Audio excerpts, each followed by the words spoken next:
अस्सलामुअलैकुम, सुबह खैर। कैसे आप सब लोग। और आज तो है वीकेंड और आज तो जो है बहुत सारे लोग ब्लश कर रहे होंगे कि जी कल छुट्टी है। और जब ये समझ आ जाए ना कि आपकी कल छुट्टी है और आपको पता लग जाए कि कल छुट्टी है, तो भाई देखें आप सैटरडे वाले दिन लोगों की एफिशिएंसी, लोग काम भी जो है ना वो सुपर डुपर कर रहे होते हैं और उन्हें पता होता है 5 बजे के बाद, 6 बजे के बाद, 7 बजे के बाद घर जाना है और उसके बाद है कल संडे और फिर रात को है वीकेंड, तो हमने करना है एंजॉय। तो जनाब ये तो वीकेंड वाइब्स होती हैं जो कि सबकी सेम होती हैं। यकीन करें वीकेंड वाइब ना सबकी सेम होती है और सारे लोग जो हैं वो ये काम सारे निकाल के बैठ जाते हैं कि आज हमने ये करना है और कल जो है हमने ये सारे काम करने, घूमने फिरने जाना है। वैसे आज मुझे भी जो है वो एक कज़न की ढोलकी में जाना है और एक और मेरे कज़न है जो कि मेरे भाइयों की तरह है, उनकी भी बर्थडे है, तो डेफिनेटली आज मुझे जाना है और आज मेरे पास भी बड़े सारे जो हैं वो काम है। अच्छा जनाब, शो का स्टार्ट करते हैं सिटी अपडेट्स के साथ। और सिटी अपडेट्स से पहले एक बड़ी अच्छी टिप उन लोगों के लिए जिनके हैं छोटे बच्चे। और वो जो छोटे बच्चे होते हैं, क्या होता है कि बाप यानी जो हिचकी या फिर बहुत ज़्यादा गैस का जो इशू होता है ना छोटे बच्चों के अंदर होता है, तो आपने देखा होगा कि जो माएँ होती हैं वो छोटे छोटे बच्चे उन्होंने हाथ में लिए होते हैं और उनको गैस प्रॉब्लम हो रही होती है, वो रो रहे होते हैं, समझ नहीं आ रहा होता कि क्या करें उनके साथ। तो इन छोटे बच्चों के लिए हमारे पास है आपके लिए एक टिप, और ये 5 टिप्स हैं जो कि अगर आप अप्लाई करें तो बहुत अच्छा रहेगा। आपका जो बेबी है उसको गैस का इशू नहीं होगा। तो चलते हैं और ये टिप आपको दिखाते हैं। तो जनाब ये टिप आपने देखी, ये 5 टिप्स हैं जो कि छोटे बच्चों के ऊपर आप अप्लाई कर सकते हैं ताकि उनकी जो गैस के इशू हैं और वो रो रहे होते हैं, किसी को समझ में नहीं आता कि छोटा बच्चा क्यों रो रहा है, तो फिर ये 5 टिप्स जो हैं वो आप अप्लाई करके देख सकते हैं, इससे आपको होगा बड़ा फायदा। अच्छा जनाब, अब कुछ बात कर लेते हैं कि सिटी अपडेट्स हम शुरू करते हैं कहाँ से? जहाज से। जी हाँ, फ्लाइट से शुरू करते हैं। लोग आते हैं जाते हैं, छुट्टियां हैं, विंटर्स हैं, अपनी सीट भी बुक कराते हैं, कुछ फ्लाइट्स कैंसिल भी होती हैं, लेकिन आपको ज़रा दिखाते हैं और आपको बताते हैं कि जो आज तकनीकी और ऑपरेशनल वजूहात हैं उसके बायस आज कराची से रवाना होने वाली कौन सी ऐसी 10 परवाज़ें हैं जो कि आज मनसूख हैं। तो भाई कराची से जद्दा सीरीन एयर की परवाज़ है E811 जो कि कैंसिल हो गई है। कराची से लाहौर सीरीन एयर ER524 ये भी कैंसिल। कराची से इस्लामाबाद सीरीन एयर ER522 मनसूख हुई है। कराची से बीजिंग एयर चाइना की परवाज़ CA946 भी मनसूख हो गई है। इसके बाद कौन सी एयरलाइन रह गई जनाब? कराची से लाहौर एयर सियाल की परवाज़ PF145 मनसूख। कराची से इस्लामाबाद एयर सियाल की परवाज़ PF123 मनसूख। कराची से इस्लामाबाद PIE की परवाज़ P368 भी जो है वो मनसूख हुई है। कराची से मस्कत PIE की परवाज़ PK225 भी कैंसिल हुई है। और जो लास्ट वाली है वो है कराची से मस्कत फ्लाई जना की परवाज़ जो कि P644 है और ये भी मनसूख हो गई है। तो ये तो मैंने आपको बताया कि आज जो है परवाज़ों का शेड्यूल जो है वो कुछ इस तरीके से रहेगा, लेकिन कराची एयरपोर्ट पर जो है कुछ ऐसी भी आमद हुई है जिससे शहरी जो हैं वो बड़े परेशान हैं, और ये हैं जनाब डॉगीज़। जी हाँ, कराची एयरपोर्ट पर जो है वो डॉगीज़ की बहुतात है और इस वजह से जो है उनकी इंतज़ामिया काफ़ी ज़्यादा परेशान हो गई है। और इसके बायस कराची एयरपोर्ट से कुत्ते पकड़ने के लिए एदी फाउंडेशन से मदद तलब की है। पाकिस्तान एयरपोर्ट्स अथॉरिटी PAA ने कराची एयरपोर्ट से कुत्ते पकड़ने के लिए एदी फाउंडेशन से कहा कि आप हमारी मदद करें। PAA ने एयरपोर्ट के मुख्तलिफ हिस्सों में आवारा कुत्तों की बहुतात और उन्हें रोकने के लिए एदी फाउंडेशन को मरासला भी अरसाल किया।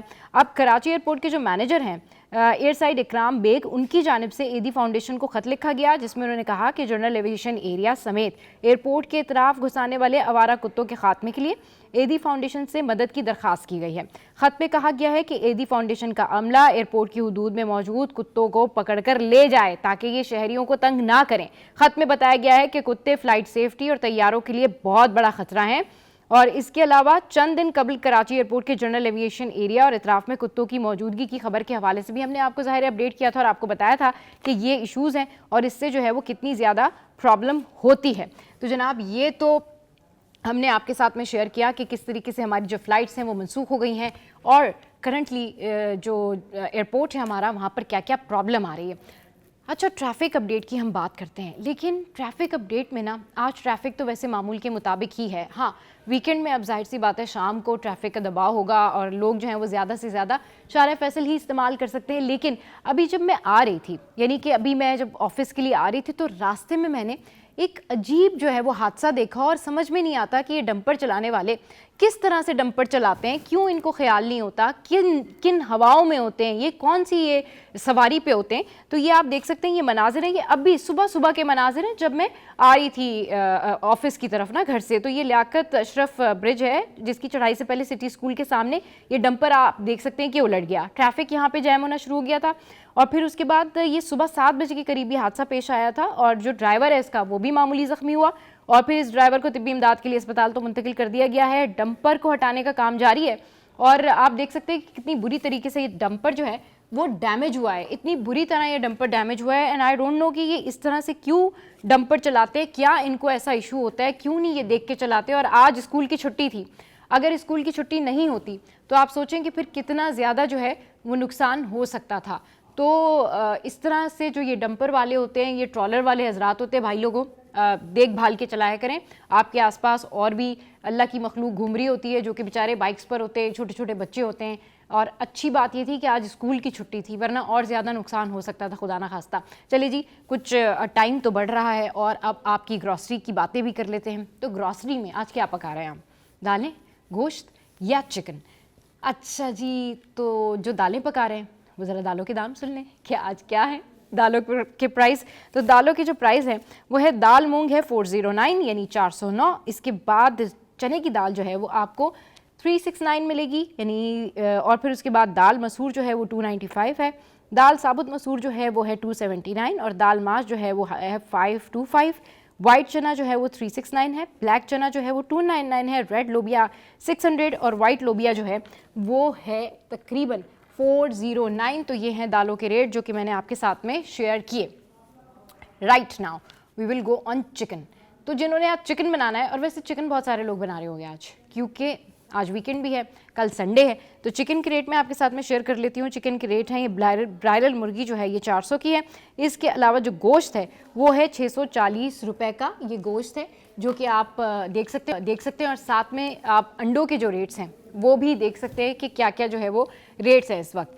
अब जी कुछ खाने पीने की बातें हो गई, कुछ शॉपिंग की भी बातें कर लेते हैं। वैसे ये वाली जो शॉपिंग जिसका मैं जिक्र कर रही हूँ ना, ये आप लोग ज़रा कम ही करते हैं। उसकी रीज़न ये है कि ये बड़ी महंगी शॉपिंग है और ये है सोने की शॉपिंग। तो जनाब गोल्ड के प्राइस आपके साथ में शेयर करते हैं। भाई देखते हैं आज जो है वो सोने की कीमतें क्या हैं, उसको पर लग गए हैं या पर नीचे आ गए हैं, लेट्स सी। अभी आपके साथ में शेयर करते हैं। तो जनाब 1 तोला 24 कैरात सोना 2,82,600 रुपये का हो गया है, यानी 400 रुपये का इजाफा हुआ है। 10 ग्राम 24 कैरात सोना 2,42,283 रुपये यानी 342 का इजाफा हुआ है, जबकि 10 ग्राम 22 कैरात सोना 2,22,100 रुपये 313 का इजाफा हुआ है। इसके अलावा आलमी मार्केट में सोना $2,705 यानी $2 का इजाफा हुआ है। और अब चांदी के जो है वो नर्ख आपके साथ में शेयर कर लेते हैं कि चांदी जो है वो आपको कैसे मिलेगी। तो 1 तोला 24 कैरात चांदी 3,406 रुपये 27 पैसे की कमी हुई है इसमें। 10 ग्राम 24 कैरात चांदी 2,920 रुपये 23 रुपये की कमी हुई है। और आलमी मार्केट में चांदी $30.07 यानी 28 सेंट की जो है वो कमी हुई है। तो ये मैंने आपके साथ में जो है वो सोने के प्राइस जो है वो शेयर किए। अब कुछ करेंसी रेट भी जान लेते हैं, जल्दी जल्दी से सिटी अपडेट्स आपके साथ में शेयर करते हैं ताकि आप लोगों को पता चल जाए कि आज आप लोग जिस काम से निकल रहे हैं तो पहले इन्फॉर्मेशन तो ले लें। सो करेंसी अपडेट्स। अच्छा जी, करेंसी अपडेट्स में है हमारे पास ऑस्ट्रेलियन डॉलर 175, कैनेडियन डॉलर 197, फिर यूरो है हमारे पास 290 पे, कुवैती दिनार है 905 पे, और उसके बाद कौन सा हमारे पास जो है वो करेंसी है। अच्छा जी, हमारे पास कुवैती दिनार 905 पे था। यूके पाउंड आ गया, यूके पाउंड जो है वो 345 पे है। सऊदी रियाल जो है वो 74.65 पे है। स्विस फ्रैंक जो है वो 306 पे है। And US dollar it's 281। तो ये हो गए हैं जनाब हमारे करेंसी के रेट्स। अच्छा, मौसम, तो मौसम आज कैसा रहेगा, हियर वी गो ना। चले जी, मौसम आ गया है और मौसम है आज 11 बजे 20 सेंटीग्रेड, 12 बजे है 21 सेंटीग्रेड और 1 बजे है 23 सेंटीग्रेड और 2 बजे होगा 25 सेंटीग्रेड। तो ये हमने आपको बताया है मौसम का हाल। और अब हम कुछ बात करेंगे जनाब एक सुपर डुपर मैच के हवाले से, और ये मैच जो है डेफिनेटली मुल्तान में जारी है। और ये जो सीरीज़ होने वाली है ना, यानी अब ये जो चल रही है, इसके बाद एक और बड़ा मार्का है चैंपियंस ट्रॉफी का। लेकिन आज हम बात करेंगे पाकिस्तान वर्सेस वेस्ट इंडीज़। जी हाँ, तो ये ज़बरदस्त मैच है जो कि खेला जा रहा है, और इस मैच के हवाले से मैं आपको जो है वो इसकी हाइलाइट्स जो है वो आपके साथ में शेयर करती हूँ। और इस मैच की हाइलाइट्स ये हैं कि पाकिस्तान और वेस्ट इंडीज़ के दरमियान जो पहले दिन का जो मैच है, तो पाकिस्तान टीम ने 4 विकेट पर 143 रन्स बनाए। और पहले दिन का ये जो खेल था वहाँ पर बहुत ज़्यादा फॉग थी, इसलिए ये मुतासिर हुआ। फिर उसके बाद जो मुकर्ररा वक्त के बजाय दोपहर 1:30 बजे शुरू हुआ, सुबह ये मैच शुरू होना था, जिस वजह से हम सब यही सोच रहे थे कि भाई इतनी लेट हो गया है मैच। अच्छा, फिर पाकिस्तानी इनिंग्स जो थी उसका आगाज़ शान मसूद ने किया और मोहम्मद हुरैरा ने किया। अच्छा, मोहम्मद हुरैरा कौन है ये मैं आपके साथ में शेयर करती हूँ। ये शोएब मलिक के भतीजे हैं और इनका टेस्ट डेब्यू है, और ये बहुत पुरज़्म है कि ये शोएब मलिक की तरह ही अपने मुल्क का नाम रोशन करेंगे। So wish you best of the luck Mohammad Huraira. अच्छा, उसके बाद वेस्ट इंडीज़ की जो टीम है ये 2006 के बाद पहली बार टेस्ट सीरीज़ खेलने पाकिस्तान आई है। अच्छा, अब मोहम्मद रिजवान जो हैं, कल उन्होंने इस हवाले से बड़ी ज़बरदस्त स्टेटमेंट दी और उन्होंने यही कहा कि भाई धुंध ना होती तो ये मैच 3 दिन से ज़्यादा नहीं चलना था। फिर पहले टेस्ट में जो स्क्वाड है हमारा वो मैं आपके साथ में शेयर कर लेती हूँ। पहले टेस्ट में हमारे साथ है हमारे स्क्वाड में शान मसूद, बाबर आजम, कामरान गुलाम, मोहम्मद रिजवान, सऊद शकील, इसके अलावा सलमान अली आगा, साजिद खान, नुमान अली, खुरम शहजाद, अबरार अहमद और मोहम्मद हुरैरा। ये लोग जो हैं ये हमारी टीम में शामिल हैं। और अब देखना ये है कि क्या होता है इस मैच में। हम लोग बहुत ज़्यादा पुरुमीद हैं कि ऑब्वियसली ये जो मैच है ये बड़ा अच्छा रहे और पाकिस्तान जो है वो जीत जाए और कम बैक करे। और जितने ज़्यादा हमारे पास ऐसे मैचेस आते हैं ना जिसमें हम जीतते हैं, उससे कौम का भी और टीम का भी मोराल जो है वो हाई हो जाता है। हाई होने से मुझे एक और चीज़ याद आई। हाई तो एक स्पेस से मुझे कुछ चीज़ याद आ गई, और ये है जनाब एलॉन मस्क से रिलेटेड, जो कि हाई तो बहुत गया लेकिन कामयाब ना हो सका। लेकिन उसके बावजूद भी एलॉन मस्क जो हैं वो बड़ा खुश हैं, और क्यों खुश हैं ये आपके साथ में शेयर करते हैं कि जनाब स्पेस एक्स का स्टारशिप 8 मिनट में तबाह, लेकिन फिर भी एलॉन मस्क खुश क्यों, तो ये जान लीजिए कि क्यों खुश हैं। स्पेस एक्स ने अपना खलाई जहाज़ स्टारशिप दूसरी मरतबा तबाह कर दिया। खलावर्दों को चांद और इससे भी आगे ले जाने के लिए तैयार किया खलाई जहाज़ स्पेस एक्स ये गया। अमरीकी खलाई कंपनी स्पेस एक्स उड़ान भरने के फ़ौरन बाद खला में तबाह हो गया स्टारशिप, लेकिन इसके बावजूद स्पेस एक्स ने इस टेस्ट को कामयाब करार दिया है। और अप्रैल में किए गए टेस्ट के मुकाबले में इस मरतबा ये ज़्यादा दूर और ऊंचाई तक पहुंचने में कामयाब हुआ है, इसलिए वो इसको एक सतह पर कहते हैं कि जी हम खुश हैं, ये पहले वाले से ज़्यादा अच्छा इसने काम किया है। स्टारशिप के बारे में आपको बताते हैं कि स्टारशिप दुनिया का सबसे ताकतवर तरीन रॉकेट सिस्टम है। सुपर हैवी बूस्टर में 33 इंजन मौजूद हैं और इसकी 74 मेगा न्यूटन्स की थर्स पैदा करते हैं। ये इन तमाम रॉकेट से ज़्यादा ताकतवर है जनाब, जिन्होंने इंसान को चांद तक पहुंचाने में मदद दी। अगर स्पेस एक्स के इंजीनियर्स स्टारशिप की खामियों को ठीक करने में कामयाब हो जाते हैं तो यकीन माने कि ये एक इनकलाबी जो है वो पेशरफ्त होगी। और इस हवाले से खुद एलॉन मस्क जो हैं वो बहुत ज़्यादा इंथुजियास्टिक हैं, और वो ये दूसरा वाला जो उन्होंने तजुर्बा किया ना इसके ऊपर खुश हैं। अच्छा जनाब, अब एक और न्यूज़ आपके साथ में शेयर करते हैं, and it's about football. Cristiano Ronaldo से रिलेटेड। दुनिया का सबसे मेगा स्टार है, दुनिया का सबसे बड़ा स्टार है। इसके हवाले से अगर मैं आपके साथ में खबर शेयर करूँ तो क्रिस्टियानो रोनाल्डो का अल नसर क्लब से नए मुआहदे का ऐलान ऑलमोस्ट डन होने वाला है, डन हो जाएगा। अच्छा जनाब, इनकी जो रिपोर्ट्स हैं उसके मुताबिक नए मुआहदे के तहत क्रिस्टियानो रोनाल्डो रोज़ाना 5,50,000 यूरो यानी पाकिस्तानी करेंसी में तकरीबन 16 करोड़ रुपए मुआवजा लेंगे। और अल नसर क्लब से नए मुआहदे के बाद क्रिस्टियानो रोनाल्डो दुनिया के सबसे ज़्यादा मुआवजा लेने वाले फुटबॉलर बन जाएंगे। इसके अलावा उनको क्लब की जानिब से 5% पार्टनरशिप की भी पेशकश है।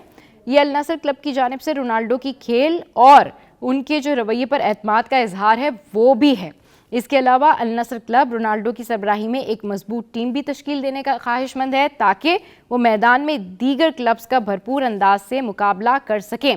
तो जनाब ये जो है मैंने आपके साथ में आज खबरें शेयर की, और आज मैंने आपको बताया कि जी क्या कुछ चल रहा है दुनिया भर में, क्या कुछ चल रहा है शहर कायद में। लेकिन टेबल टेनिस जो है इधर क्या चल रहा है भाई, इतना लंबा मुकाबला कौन करता है, मतलब हद ही कर दी। क्या ज़बरदस्त ये वायरल वीडियो है, आपके साथ में ये वीडियो शेयर करती हूँ, आप ये वीडियो देखें और फिर मैं आपको बताती हूँ कि इस वीडियो के पीछे राज क्या है, क्यों ये वीडियो इतनी वायरल हो रही है। 13 घंटे इन दोनों प्लेयर्स ने खेला है और जम के खेला है। वीडियो देखिए। तो जनाब ये हैं स्वीडन के टेबल टेनिस खिलाड़ी एमल ऑल्सन और फ्रेडरिक नेल्सन, इन्होंने 13 घंटे तक ये जो टेबल रैली है इसका मुकाबला किया है और दोनों खिलाड़ियों ने 4 माह के दौरान शदीद जिस्मानी और जहनी तरबियत की थी और बिलाखिर उसका नतीजा ये निकला। और आखिर में देखें कि ये कितने ज़्यादा खुश नज़र आ रहे हैं। अच्छा, इन्होंने बगैर किसी वक्फे के ना गेंद को आगे पीछे लॉब किया और फिर उसके बाद इनका ये जो एक अज़्म था, इतना लंबा इन्होंने ये जो इंगेज किया, उसके बाद जो है इन्होंने खूब जश्न मनाया, दोस्तों ने, ख़ानदान ने खूब विशेस दी और इन्होंने ऑलमोस्ट कहना चाहिए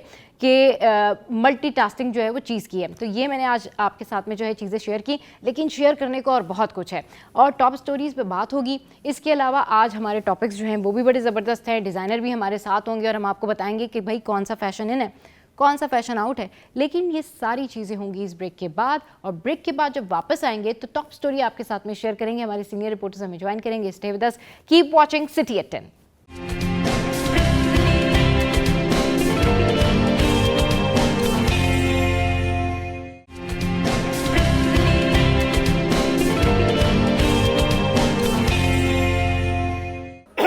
वेलकम बैक। तो जनाब हमारे सीनियर रिपोर्टर्स ने हमें ज्वाइन किया है और इस वक्त हमारे साथ आज़ाद भाई और आजिज़ भाई मौजूद हैं। सबसे पहले तो जान लेते हैं भाई इनकी वीकेंड वाइब्स क्या हैं, उसके बाद टॉप स्टोरी जो है शेयर करेंगे। अस्सलाम वालेकुम, वेलकम टू द शो। कैसे हैं आप सब लोग? आप ठीक हैं? बिल्कुल ठीक ठाक। आज़ाद भाई ठीक ठाक हैं? अल्हम्दुलिल्लाह, आपकी दुआएं। आप ठीक हैं? अच्छा जी, चले टॉप स्टोरी तो अभी हम डिस्कस करेंगे ही। हमारे पास आज बड़ी ज़बरदस्त खबर है, आजिज़ भाई ने जो है वो हमें बड़ी ज़बरदस्त खबर दी है। अच्छा, लेकिन अक्सा शाहिद जो है उनकी जाने पहले चलते हैं और मौसम का हाल उनसे जान लेते हैं। गुड मॉर्निंग अक्सा, कैसी हैं आप? मौसम के हवाले से बताइए। जी सबा, मैं बिल्कुल ठीक हूँ और खुली फिज़ा में मौजूद हूँ, तो यकीनी तौर पर जो है वो सेहत भी मेरी काफ़ी अच्छी है। और यहाँ पर सामने है मौसम का हाल, आपने पूछा है तो मौसम जो है वो कुछ ऐसा है कि शहर कराची में सर्दी की नई लहर दाखिल हो चुकी है। हफ्ता ख़त्म होने पर है और सर्दी की नई लहर जो है वो इस वक्त शहर कराची में दाखिल हुई है, जो 24 जनवरी तक जो वो इसी तरह से रहेगी। और इस वक्त आप देख सकते हैं जिस पार्क में मौजूद हूँ, यहाँ पर खास ही तेज़ हवाओं का जो सिलसिला है वो जारी और सारी है। महकमा मौसमियात की जानिब से ये बताया गया है कि अगले 2 दिन तक जो वो शहर कराची में वक्फे से तेज़ हवाओं का सिलसिला जारी रहेगा।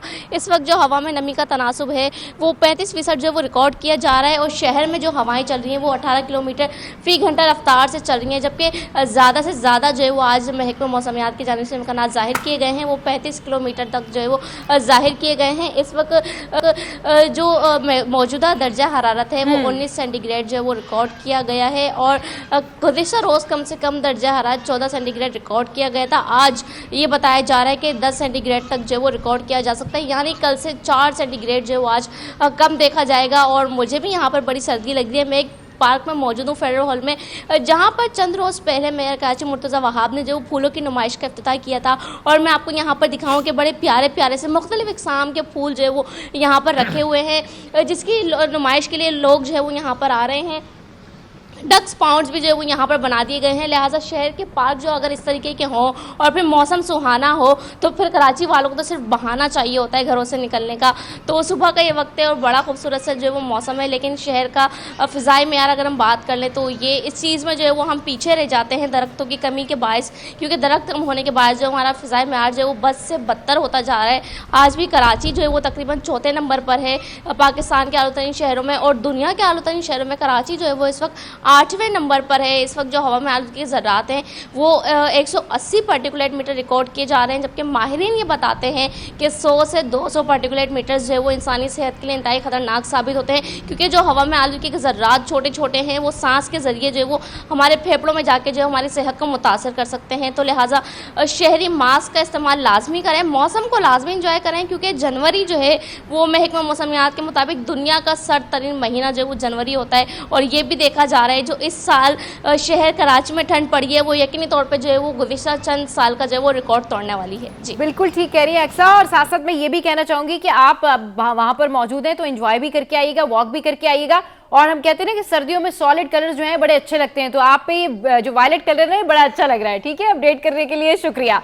तो जनाब अक्सा हमें अपडेट कर रही थी और मौसम के हवाले से बता रही थी कि भाई जो है वो मास्क का इस्तेमाल भी करें और SOP के साथ बाकायदा तौर पर उन्होंने बताया कि आज मौसम कैसा रहेगा और आप लोगों ने क्या क्या करना है। अच्छा आजिज़ भाई, आज क्योंकि वीकेंड है तो ज़रा पहले ये बताएं आप लोगों के वीकेंड प्लान क्या होते हैं? लोगों को ये भी तो बताएं ना, हमारे जो कॉरेस्पॉन्डेंट होते हैं ये कैसे एंजॉय करते हैं अपना वीकेंड? हमारे कोई प्लान तो नहीं होते हैं, सच नहीं आजिज़ भाई, घूमने फिरने तो आप जाते होंगे ना। ये ज़रूर होता है कि चूँकि हम रिपोर्टर्स लोग जैसा भी हालात हो हमें फील्ड में रहना पड़ता है। हाँ। लेकिन एक दिन हफ्ते में छुट्टी का ज़रूर होता है, जो इतवार का दिन होता है हमारे लिए, वो बड़ा अच्छा दिन होता है। वो उसकी वजह ये होती है कि फैमिली के सारे लोग घर में होते हैं, ख़ास तौर पे बच्चे, बेटियां, हम सब मिलके संडे का जो नाश्ता होता है वो बड़ा ज़बरदस्त होता है हमारा। मतलब वो हाँ, बाकायदा हम नाश्ता करते हैं। सही। और हलवा तो पूरी, हलवा पूरी ये सारी चीज़ें सारी मैनेज चीज़ें, करके सही। हम तो ये है कि वीकेंड बहरहाल एंजॉय करना चाहिए फैमिलीज़ के साथ स्पेशली। सही। ज़ाहिर है कि कराची बहुत मसरूफ़ शहर है, हाँ। दुनिया के मसरूफ़ तरीन शहरों में शुमार होता है, तो उसमें वक्त बड़ा कम है लोगों के पास। सही कह तो रहे हैं। वीकेंड लोगों को अपनी फैमिलीज़ के साथ एंजॉय करना चाहिए, बाहर या घर में या जहाँ भी। ठीक है। मेरा ख्याल आज़ाद भाई, आप ज़रा अपना वीकेंड बताएं, आप कैसे अपना वीकेंड एंजॉय करते हैं? बिल्कुल, मेरा वीकेंड तो कल संडे को जिस तरह जमाली साहब का है, इस तरह संडे के दिन ख़ास तौर पर कुछ हमें इजाज़त हासिल होती है जिसमें ख़ास तौर पर खबरों का बर्डन ना होने के बराबर होता है। और जो खबरें तो रोज आती है। अच्छा, खबरों का बर्डन कभी कम नहीं हो सकता। अच्छा, फ़ोन कॉल्स जो है वो कम आती है क्योंकि लोग घरों बिजी रहते हैं। खासतौर पर जो मेरी बेट है उसमें अफसरशाही है, मुलाजमीन शामिल है। सही। अच्छा, छुट्टी के दिन किसी मुलाजिम को या अफसर को फ़ोन करना भी एक बड़ा मुश्किल होता है क्योंकि वो कहते हैं यार हम छुट्टी बच्चों के साथ बनाई, आपको फ़ोन अटेंड करें, आपकी बताएं खबर क्या है। तो इसलिए वो दिन अच्छा गुजर जाता है। लेकिन हफ्ते का दिन हमारे लिए बड़ा मुश्किल होता है क्योंकि सुबह सेक्रेटरीट बंद होता है, दफातर बंद होते हैं। हाँ। तो यहाँ आना पड़ता है ऑफिस का, और आप हमारे दोस्त टीम का दीदार हो जाता है। लेकिन उसके बाद में जो पूरा दिन जो है सन्नाटे की तरह गुजरता है क्योंकि सरकारी काम का जो है आज छुट्टी का दिन ये है। बिल्कुल ठीक कह रहे हैं। पता है, जिन लोगों को बहुत सारे काम करने की आदत हो ना, स्पेशली जर्नलिस्ट, एंकर पर्सन्स, ये लोग अगर घर में भी बैठे हो ना तो ये इनको लगता है कि यार हम तो बोर हो रहे हैं। कि वो इसलिए बोर हो रहे हैं कि न्यूज़ की इतनी आदत होती है, आप हर टाइम खबरों में रहते हैं, आपको आपकी फील बन जाती है। क्योंकि एक जर्नलिस्ट का काम ना शायद आम लोगों से बहुत मुख्तलिफ होता है। आजिज़ भाई अग्री करते हैं? हमारे तो अगर हम घर में भी हाँ, हों, हाँ। फर्ज करें शाम 7-8 बजे तक हम दफ्तर में हैं, उसके बाद अगर घर भी जाएं सही। तो घर में भी सुकून तो नहीं होता। सुकून तो नहीं फोन होता। जो होता है, हाँ। हम रात को 12-12 बजे तक भी खबरें दे रहे होते हैं। सही, खबर बिल्कुल। तो इस वक्त ये व्हाट्सएप का ज़माना है। हाँ। इसलिए खबर हर वक्त खबर सर्कुलेट होती रहती है आपके हर पास। वक्त एक जर्नलिस्ट जो है वो समझे 24/7 जो है वो लोगों के लिए सुबह घर से निकला, खिदमत में मौजूद रहता है। जी। घर से निकला तो सवेरे तो मेरे फैमिली के लोग गांव से आए हुए थे। हाँ। उनसे पूछा आज तो छुट्टी है, आप क्यों दफ्तर जा रहे हैं? मैंने कहा दूसरे लोगों की छुट्टी है लेकिन हमारी जो दुकान, जिसकी दुकान छुट्टी के दिन बंद होती है तो हमारी दुकान छुट्टी के दिन खुलती है। सही सही। चले जी, टॉप स्टोरीज जो है वो स्टार्ट करते हैं। और आजिज़ भाई, आपने बड़ी ज़बरदस्त खबर बताई, बड़ी खुशी भी हुई। खबर कुछ इस तरह से कि कराची में मीडिया यूनिवर्सिटी अब कायम होनी चाहिए। बिलावल भुट्टो जरदारी ऐसा कहते हैं कि फाइनली भाई अब जो मीडिया यूनिवर्सिटी कायम होगी उसमें फिर जो मीडिया की सेंस है वो प्रिवेल करेगी, और उसमें जो लोग इंटरेस्टेड हैं, जो इस तरह की यूनिवर्सिटीज़ में, मैथ्स कॉम में या हमारी फील्ड में इंटरेस्टेड हैं, वो आ सकते हैं और उसको पढ़ सकते हैं। आजिज़ भाई ज़रा इसका पूरी स्टोरी का बैकग्राउंड बताएं। हाँ, ये कहाँ पर उन्होंने स्टेटमेंट दिया, कल एक क्या तकरीब तकरीब थी? कल सिंध असेंबली में एक तकरीब थी।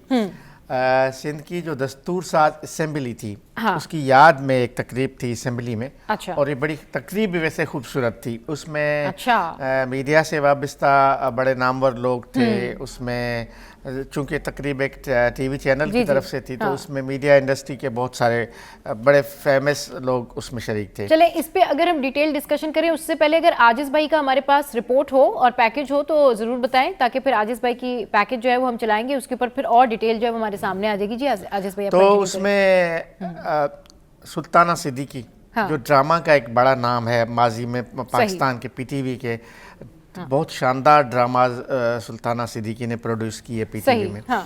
तो उन्होंने एक जिक्र किया कि सूबा सिंध बहुत सारे चीज़ों में एडवांटेज ले रहा है, लिहाजा उन्होंने कहा कि ये मीडिया का दौर है और यहाँ पूरी क्रीम मौजूद है। वज़ीर आला सिंध भी थे, पूरी सिंध काबीना थी तकरीबन, बिलावल भुट्टो जरदारी, फरियाल टालपुर, वज़ीर आला सिंध, सभी लोग थे। तो उन्होंने कहा है कि हम एक प्लान कर रहे हैं मीडिया यूनिवर्सिटी। उस मीडिया यूनिवर्सिटी के लिए हमें चूंकि हुकूमत की मदद दरकार है। हाँ। और बिलावल भुट्टो जरदारी को मुखातिब होकर कहा कि अगर आप इसमें इनिशिएटिव लेंगे, अच्छा ये मीडिया यूनिवर्सिटी इस तरह आम नहीं होगा जिस तरह हम जर्नलिज्म पढ़ा रहे हैं जी। ये फिल्म मेकिंग उन्होंने जिक्र किया कि फिल्म मेकिंग, ड्रामा मेकिंग और जो एंटरटेनमेंट जो आजकल दुनिया में फाइट है, उसमें हम बहुत पीछे हैं। तो जिसके बाद बिलावल भुट्टो ने जब खिताब किया तो उन्होंने कहा है कि मैं वज़ीर आला सिंध को इंस्ट्रक्शन देता हूँ कि ये जो मीडिया यूनिवर्सिटी है इसके लिए काम शुरू किया जाए। सही। और पब्लिक प्राइवेट पार्टनरशिप, ज़ाहिर है कि सिर्फ कि अगर सिंध हुकूमत कायम करेगी तो वो सूबाई हुकूमत की यूनिवर्सिटी कहलाएगी, लेकिन उन्होंने कहा कि प्राइवेट सेक्टर को मिला के एक ऐसी यूनिवर्सिटी कायम की जाए जो मीडिया यूनिवर्सिटी हो। तो ये वज़ीर आला सिंध ने वहाँ पे कहा ठीक है, वो उस पर काम शुरू करेंगे। सही। बाद में बिलावल भुट्टो जरदारी इस तकरीब के बाद वहाँ सिंध असेंबली में ही हम सहाफ़ियों का दफ्तर है,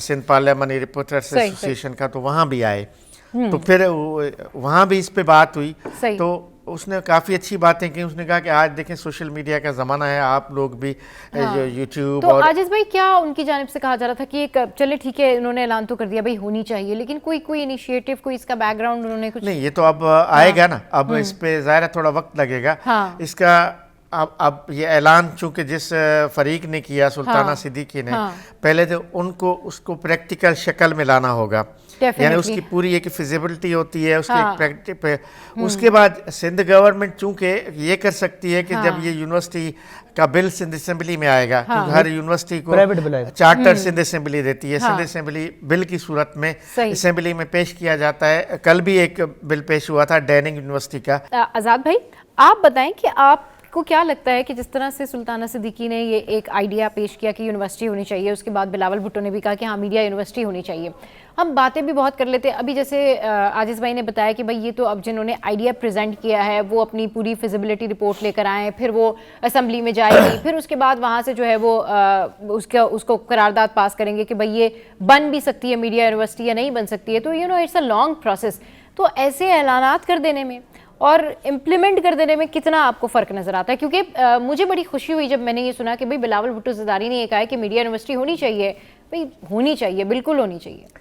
बिल्कुल इस तरह ने कुछ ख़ास तौर पर हमारे पास तालीम के हवाले से मुख्तलिफ तासरात दिए जा रहे हैं, लेकिन कुछ तासरात दुरुस्त भी होंगे, कुछ तासरात गलत भी हैं, क्योंकि इस वक्त आपको पता है कि हम देख रहे हैं कि शहर कायद में कुछ ऐसे इश्तिहारात आविज़ा हैं बैनर की शक्ल में, जहाँ पर देखा गया है कि मुख्तलिफ सोसाइटीज़ जो हैं वो मुंतकिल बन रही है मलिर की तरफ। अब ये सब सोसाइटीज़ नहीं है, मलिर काठौड़ के मुकाम पर तमाम तरह एक एजुकेशन सिटी के तौर पर एक मनसूबा है, जिसमें मुख्तलिफ सरकारी या गैर सरकारी जामियात बनने जा रही है, मुख्तलिफ तलीमी इदारे वहाँ पर बन रहे, कुछ ऐसे प्राइवेट तलीमी इदारे जो काम भी वहाँ पर कर रहे हैं। अभी जो तलीम का जो रुझान या तलीम का जो मयार है अब जिस तरह बढ़ रहा है, इस लिहाज से शहर से बाहर तलीम को मुंतकिल करके वहाँ एक सेफ सिटी एक प्रोजेक्ट है, इसी तरह ही उनकी जामियात का या मुख्तलिफ जो तलीमी इदारे उनका मनसूबा वहाँ सरकार शुरू करने जा रही है। इस हवाले से सिंध हुकूमत, क्योंकि जो भी सरकारी हो या प्राइवेट जामियात हो या कैडेट कॉलेज हो, उनको बनाने के लिए सिंध हुकूमत बाज़ाब्ता तौर पर सिंध असेंबली में करारदाद नहीं होती है, एक बिल पास किया जाता है। बिल पर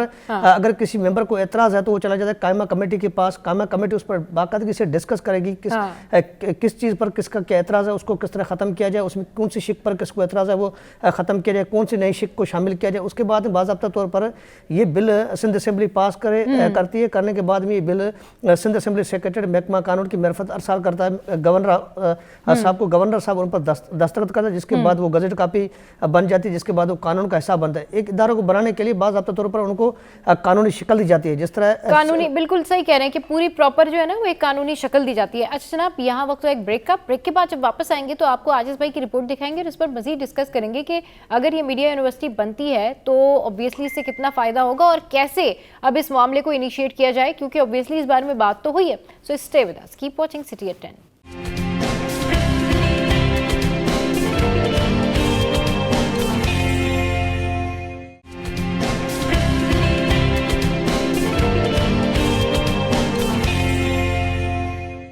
वेलकम बैक। तो जनाब हम बड़ी खुश हो रहे हैं और बात कर रहे हैं आजिज़ भाई से, आज़ाद भाई से, कि भाई मीडिया यूनिवर्सिटी होनी चाहिए और इसके क्या क्या जो है इम्पैक्ट्स होंगे और कितने लोग इससे फ़ायदा उठा सकेंगे। इसको कंटिन्यू करेंगे, लेकिन उससे पहले आपको बताते हैं कि हमारे यहाँ जो है अब एक्सपो सेंटर में हो रहा है डेल्फा शो।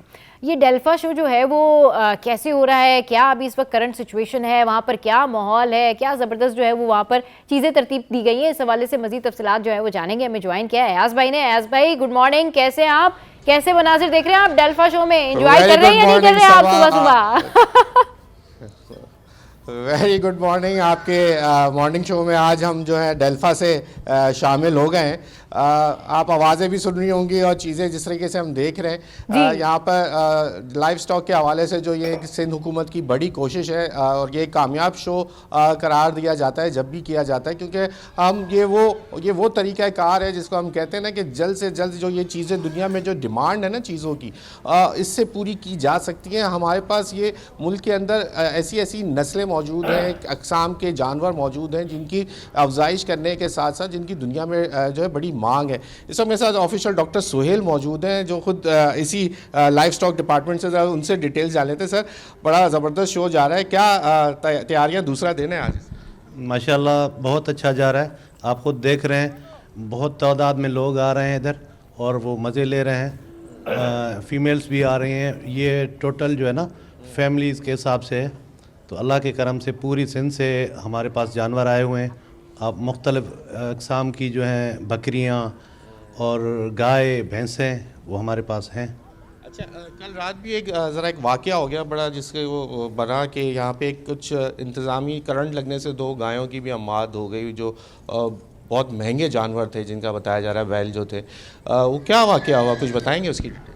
असल में ये हमारा डेल्फा के साथ कोलाबोरेशन में है, लाइव स्टॉक डिपार्टमेंट और डेल्फा।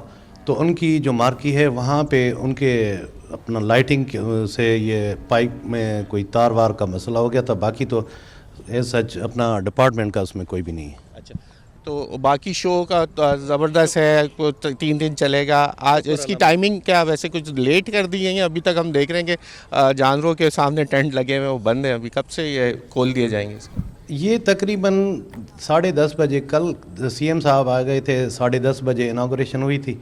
आज मुख्तलिफ जो है मेहमान आएंगे तो इंशाल्लाह ये 11:30 बजे हमारी कैवलकाड होगी जानवर्स की, तो ये शुरू हो जाएगा इंशाल्लाह। सुबह जैसे ये बताया इन्होंने कि 11:30 बजे से ऑफिशियली तौर पे जो है ना यहाँ पे इसका बाकायदा आगाज़ भी होगा आज दूसरे दिन का। और यहाँ पे बड़ी ज़बरदस्त नस्ल की हम बकरियाँ देख रहे हैं, घोड़े देख रहे हैं, साथ साथ बकरियाँ, भैंस, गाय, बैल। मेरे अकब में आप अगर देख सकते हो तो बड़े बड़े बैल भी खड़े हुए हैं जो सिब्बी नस्ल से इनका ताल्लुक है और वो यहाँ लगाए गए। तो ये पूरा एक लाइफ स्टॉक के हवाले से एक डेलीगेट किया गया है। ये पूरा ओपन एयर है, यहाँ मार्कीज लगाई गई हैं, उसके साथ यहाँ पे डिफरेंट बहुत अच्छा इंतज़ाम हमें तो अभी लग रहे हैं, क्योंकि हमारे अभी क्योंकि सुबह का टाइम है उनका, तो अभी जानवरों को हमने जाके मैंने जो विजिट किया तो उनके आगे टेंट लगा के अभी उनको बंद किया। हो सकता है इनके टाइमिंग जो है वो आराम करने के हो और जानवर फिर निकलेंगे।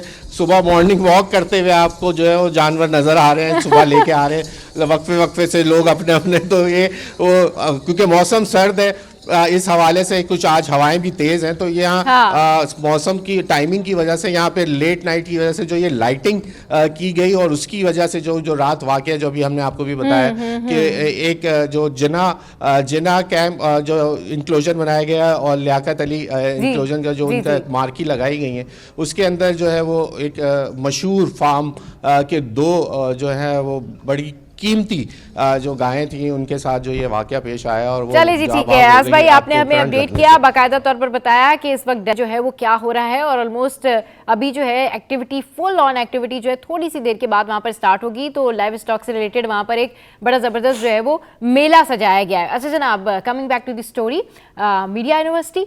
सो आजिज़ भाई की एक रिपोर्ट है, हम ये चल के देखते हैं, वापस आएंगे इस पर। तो भाई हमने आजिज़ भाई की ये बाकायदा तौर पर रिपोर्ट देखी, बिलावल भुट्टो को देखा, जिसमें वो काफ़ी इंटरेस्टेड लग रहे हैं कि मीडिया यूनिवर्सिटी बननी चाहिए। आज़ाद भाई, आप ज़रा इसके ऊपर कमेंट करें, आपको क्या लगता है कि भाई ये वाकई इस पर इम्प्लीमेंट हो जाएगा? दोनों साइड से जिन्होंने आइडिया प्रेजेंट किया और इस तरफ से जो कह रहे हैं कि भाई होना चाहिए, और आज के दौर में फिल्मिंग हो, ड्रामा हो या मीडिया इंडस्ट्री हो, उसकी प्रमोशन होनी चाहिए। लोगों के अंदर इतना सेंस होना चाहिए कि भाई सिनेमेटोग्राफी क्या है, ड्रामा सेंस क्या है, मूवी सेंस क्या है, क्योंकि हम अभी भी इन मामलात में इंटरनेशनल जो वर्ल्ड है उससे बहुत पीछे हैं। जी आजिज़ भाई, आज़ाद भाई।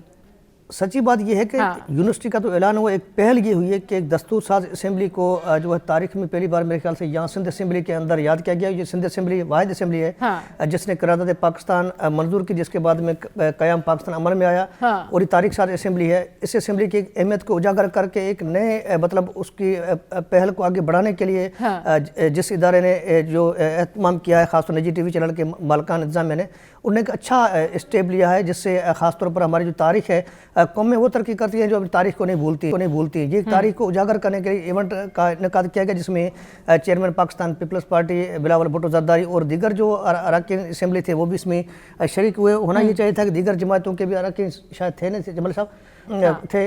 इस तरह की एक तारीख को न सिर्फ उजागर किया गया, इसके साथ साथ एक जो पहल की गई है, जो आज के हालात के पेश नज़र मीडिया यूनिवर्सिटी का क़याम अमल में आने के हवाले से, ये बड़ा एक अच्छा स्टेप है, जो बड़ा अच्छा स्टेप है जो कि लिया जाएगा। इसमें बताया गया कि पड़ोसी मुल्क में उसके जितने भी बड़े शहर हैं उसमें एक यूनिवर्सिटी फिल्म मेकिंग या मीडिया के हवाले से है। ज़ाहिर है उनका एक फिल्म में तो बड़ा काम है, हमारा उतना नाम सही। तो अगर कराची हमारे 2 बड़े मरकज हैं ना मीडिया के, कराची है या लाहौर है। बिल्कुल, हमारे शहरों में भी होना चाहिए। यहाँ पे बस एक ब्रेक है, ब्रेक के बाद वापस आते हैं तो फिर डिटेल में इसको डिस्कस करेंगे। Stay with us, keep watching City at 10।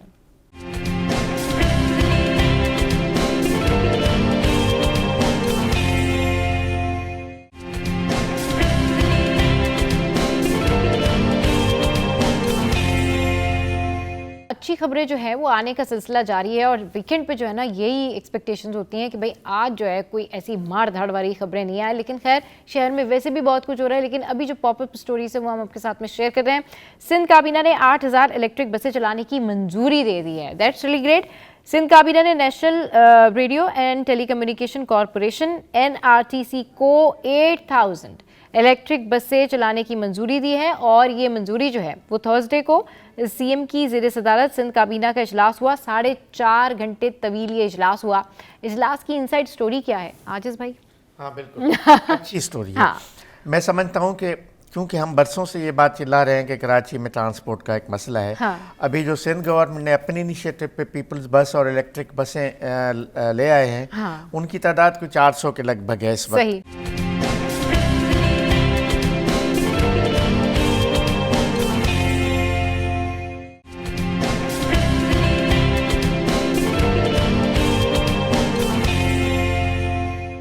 Welcome back. तो जनाब क्या ज़बरदस्त तकरीब हमने आपको दिखाई। सेंट पैट्रिक स्कूल में जो है ये तकरीब थी, कल्चरल डे था, CM सिंध वहाँ पर मौजूद थे और इस तरह से बड़ा अच्छा लगता है कि अपने कल्चर को जो है वो प्रमोट किया जाए और बच्चे किस तरीके से जो है वो कल्चरल सॉन्ग पर डांस कर रहे थे। इट वाज रियली नाइस कि हमारे अब स्कूल्स में भी जो है हमारे कल्चर को प्रमोट करते। That's very good. अच्छा जनाब, अब मेरे साथ जो मौजूद हैं एक बड़ी ज़बरदस्त सिंगर मौजूद हैं और इंटरनेशनली भी इन्होंने जो है वो मुल्क का नाम बड़ा रोशन किया, रिप्रेजेंट किया पाकिस्तान को। आवाज़ बड़ी सुरीली है इनकी और उनके साथ मौजूद है हमारे ब्लॉगर। तो सबसे पहले वेलकम करते हैं अनीना को। अनीना फिदा, अस्सलाम वालेकुम, वेलकम टू द शो। कैसी हैं आप? सो मच, मैं अल्लाह के बड़े एहसान। Thank you so much for having me here again. कुछ उस दिन टाइम की कमी थी शायद, और आज मेरा बड़ा दिल चाहा आपसे दोबारा मुलाकात। चले जी, आज हमने स्पेशली बुलाया है अनीना को कि आपको सुनवाते कि अनीना कितना अच्छा गाती है। फराज हमारे साथ मौजूद है। फराज अस्सलाम वालेकुम, वेलकम टू द शो। कैसे हैं आप? वालेकुम अस्सलाम, मैं बहुत अच्छा हूँ। अच्छा जनाब, आप अपना टास्क पूरा करके आए होंगे। तो खाने पीने के साथ आज सिंगिंग भी होगी और फराज के टास्क से पहले जो है हम चलते हैं अनीना की तरफ और अनीना हम चाहेंगे कि आप हमें जो है कुछ सुनाएं और जो है वाम लोगों का जो बड़ा फीडबैक था जब अनीना हमारे शो पर आई थी लास्ट टाइम, तो बड़े मुझे मैसेजेस आए थे कि भाई आपने अनीना को दोबारा बुलाना है क्योंकि इनकी आवाज़ बड़ी सुरीली है और जब आप सुनेंगे तो आपको आइडिया होगा कि हमारे मुल्क में टैलेंट की कोई कमी नहीं है। अनीना, हियर वी गो। आपकी फरमाइश तो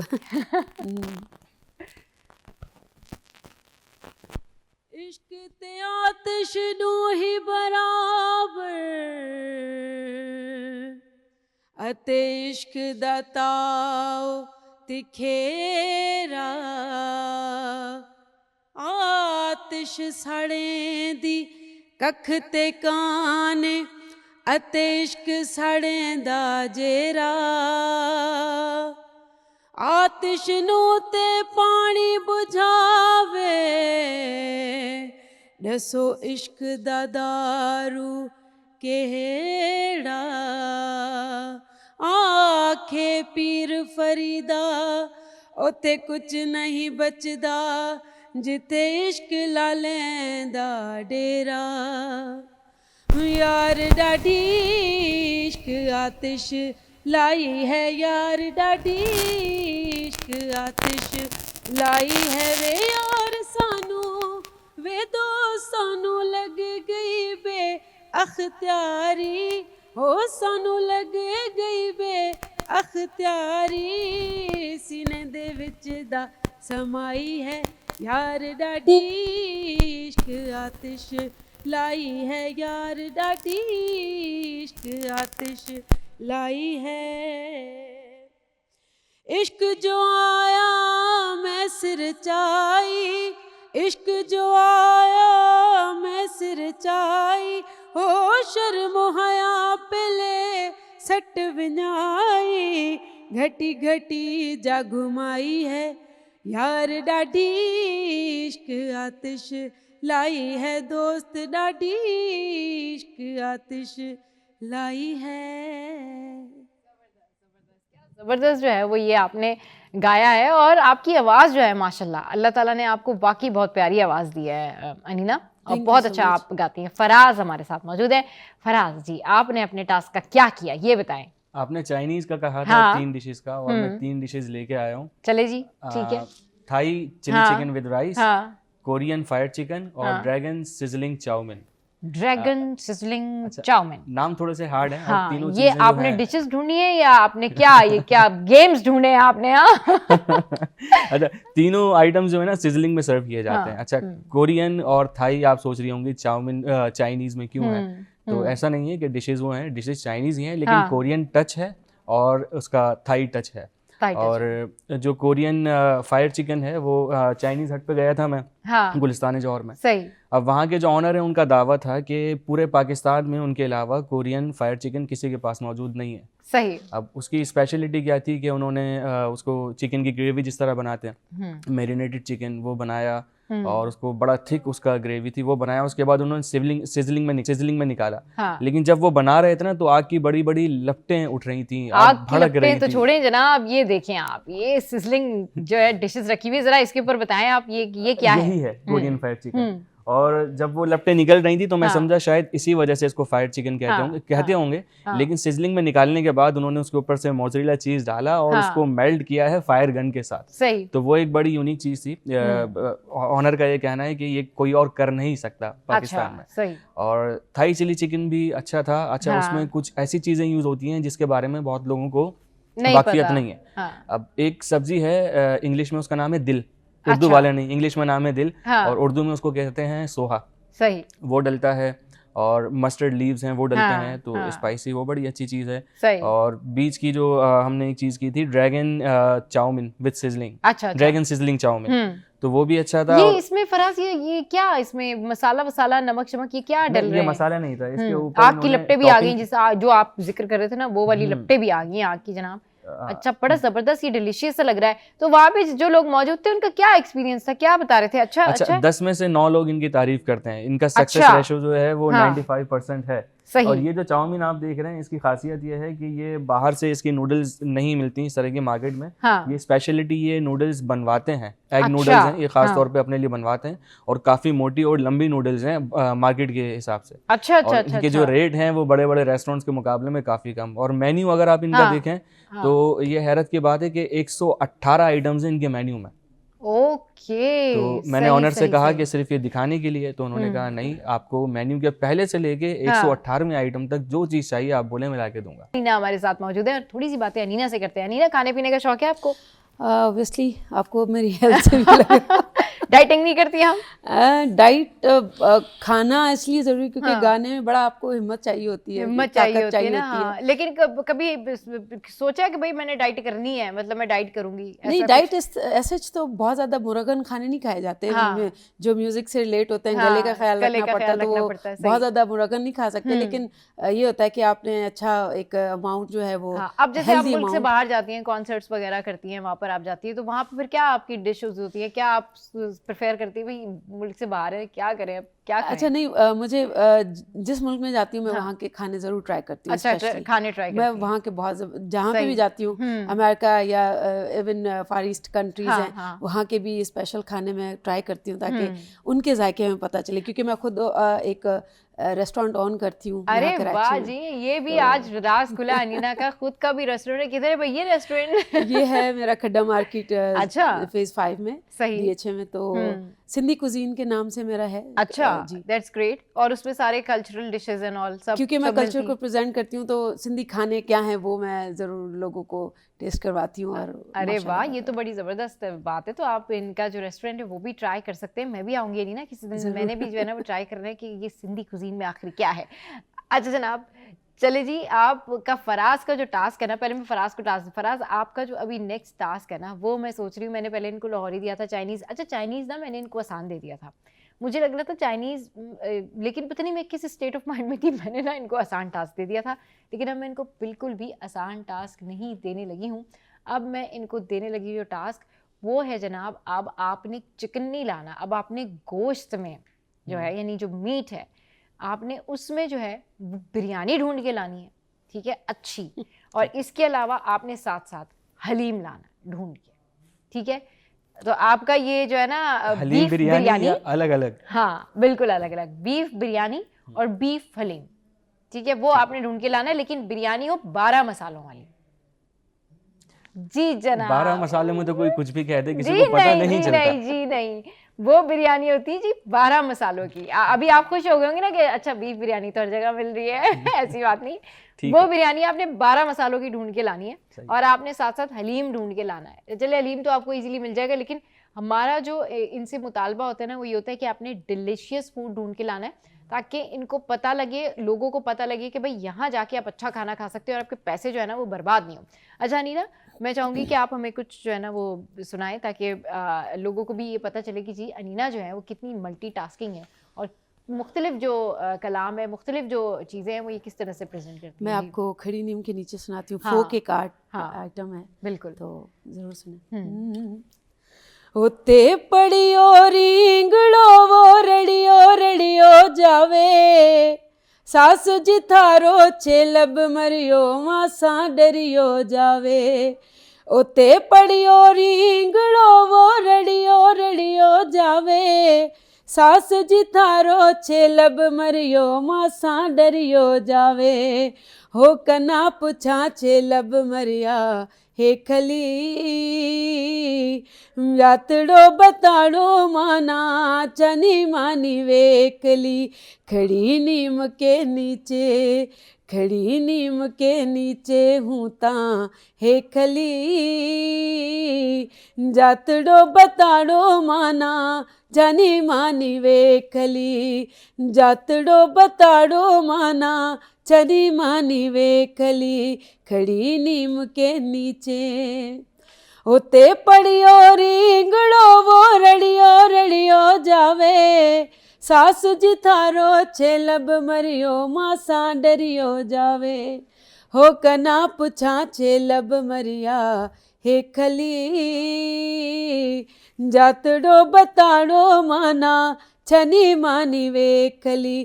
खड़ी नीम के नीचे, खड़ी नीम के नीचे। वाह वाह जी, जबरदस्त जबरदस्त।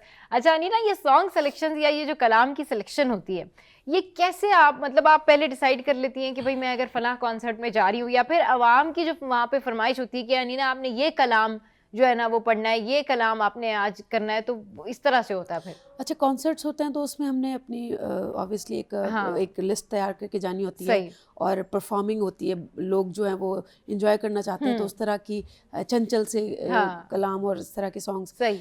और जैसे महफिलें होती हैं तो उसमें फरमाइशें बहुत ज़्यादा आती हैं। अच्छा, अच्छा। तो हमें पता है कि जब कॉन्सर्ट्स होते हैं तो वहाँ पे हल्ले गुल्ले वाले गाने कौन से हैं, और फरमाइशों में ख़ास तौर पे लोग जाके करते, जैसे आपने कहा मुझे कि यार डैडी आपने सुना है, तो इस तरह की फरमाइशें आती है तो हम कर लेते हैं। तो सबसे ज़्यादा फरमाइश कौन से कलाम की आ रही होती है कि अनीना आप ये जो है ये सुनाए हमें? अच्छा ज़्यादातर तो कहते हैं जो आप सुनाती हैं वो हमें सुनाए, क्योंकि कुछ सॉन्ग्स मेरे बहुत ज़्यादा फेमस भी हैं, और कुछ जो हैं वो मैडम आबदा परवीन की बहुत ज़्यादा फरमाइशें आती हैं। अरे भैया आपने उनका नाम लिया तो प्लीज़ थोड़ा सा कुछ सुना दें, उनके जितने कलाम है उसमें से कुछ भी आपको अगर ठीक लगे तो सुनाएं, मैं जो आप सुनाना चाहती हैं। जी।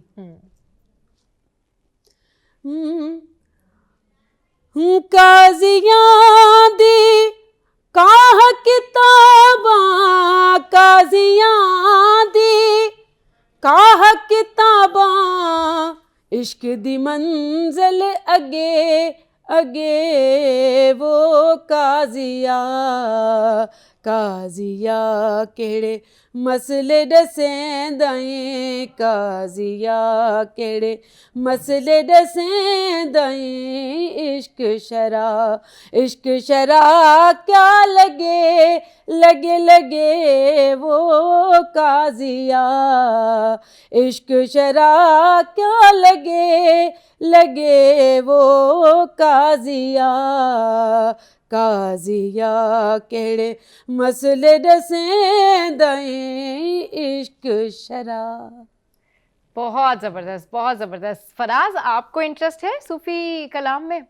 गानों में किसको नहीं होता, हाँ। सूफियाना कलाम में और गानों में बिल्कुल है। लेकिन music से। हमारा ये जो कल्चरल है ना, सारा कुछ जितना भी सिनेरियो, ये बड़ा जबरदस्त है। और जो सूफी कलाम है ना, उसकी तो जो एक कशिश होती है ना नीना, जी, वो बड़ी जबरदस्त होती है। सूफी कलाम की कशिश जो होती ऑब्वियसली है ना, एक वो- मैसेज, मैंने कहा कि हमेशा हाँ। उसमें एक मैसेज होता है हाँ। और आप मैसेज वो दे रहे होते हो तो बड़ा एक फील होती है, फील एक, होती है उसमें, हाँ। होती है। सही सही। अच्छा, तो ये बताएं कि अब ये जो आपका जो ये आप जब ये पढ़ रही होती हैं या आप ट्रैवल कर रही होती हैं या यहाँ पर भी आप ये रेगुलर बेसिस पे, तो कितनी इसका रोजाना रियाज प्रैक्टिस वगैरह होती है रोजाना? आजकल तो मौसम थोड़ा सा ख़राब है तो गला हाँ, भी थोड़ा सा अच्छा, आपको लग रहा होगा, हाँ। लेकिन प्रैक्टिस बहुत ज़्यादा ज़रूरी है। अच्छा, लाइव गाने के लिए हाँ। प्रैक्टिस बहुत ज़्यादा ज़रूरी है।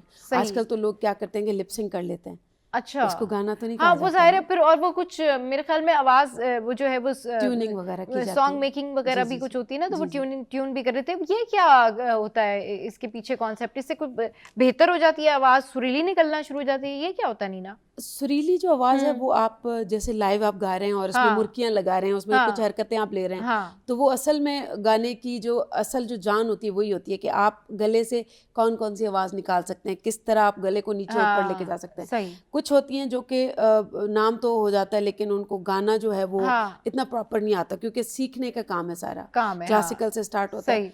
तो जब वो कोई सीख के नहीं आता तो फिर वो क्या करता है कि आप एक सॉन्ग बना दिया आपने, हाँ। उस पे आपने ट्यूनिंग वगैरह लगा दी, जहाँ हाँ। पे आवाज़ नीचे करनी थी वो नीचे नहीं हो पाई, आपने ड्रैग करके उसको ट्यूनर को नीचे कर लिया, वो आवाज़ इस तरह हो गई कि आप सुनने वाले को, आम सुनने वाले को लगेगा बड़ा ज़बरदस्त गाया है। हाँ। लेकिन जब बात आती है परफॉर्मेंस की, जब आप लाइव परफॉर्म कर रहे होते हैं, हाँ। फिर आप उधर जो है वो लोग आपको पहचान लेते हैं, उधर भाई पता आपने लग जाता है कि ये सुरीला है ये या नहीं आपने सुरीला क्या है। कर दिया। अच्छा, ये बताइए कितने सारे आपने जो सुरीले नहीं है, जिसको उसको क्या कहेंगे जो सुरीले नहीं है, मतलब गैर सुरीले लोग, या यानी जिनकी आवाज अच्छी नहीं होती उनके साथ आप ज़ाहिर कॉन्सर्ट में जाती हैं, ऐसे भी तो कुछ लोग आ जाते हैं ना। बहुत सारे, मैंने तो कहा कि कैसे बड़े-बड़े फिर क्या आपका रिएक्शन होता है? क्या आप सोचती हैं कि देखो यार, हम इतनी मेहनत करके आए हुए हैं और अगले जो है वो गाई जा रहे हैं ट्यून करके, ऐसा कुछ होता है? देखें, मेहनत जो है ना वो आपकी कहीं पे भी वो नज़र तो आती है, हाँ। और अल्लाह उसका सिला देता है। मुझे तो बड़ा यकीन होता है कि अल्लाह आपको जो आप अच्छा काम करते हो उसका सिला देता मिलता है, है, हाँ। और जो नहीं तो फिर वो आगे जाके इसका मतलब है कि वो